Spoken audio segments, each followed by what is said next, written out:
Hi, everybody. Today, let's talk about the hyphen.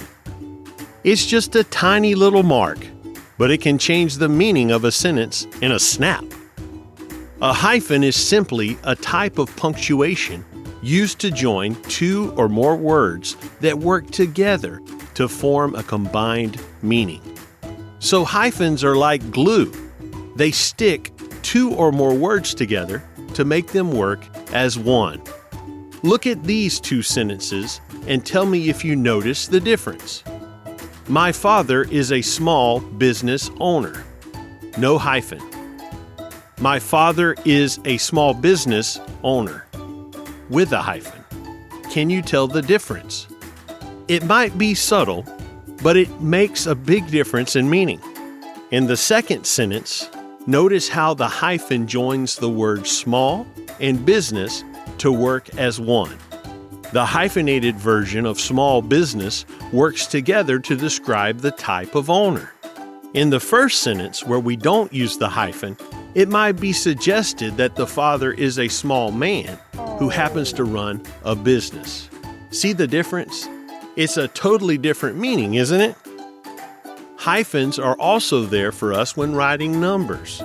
When you write numbers between 21 and 99, like 21 or 99, you need to use a hyphen.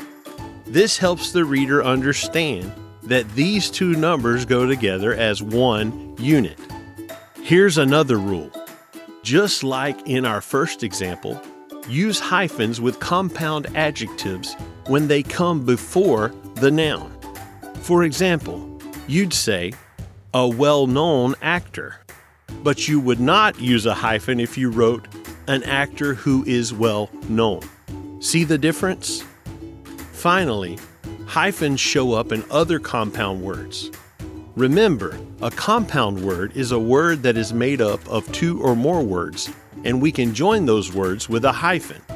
The words self-esteem and mother-in-law are words that wouldn't make sense or might mean something completely different without the hyphen holding them together. So remember, the hyphen may seem small, but it's important. It helps words work together, clears up confusion, and keeps your writing polished and professional. See ya around.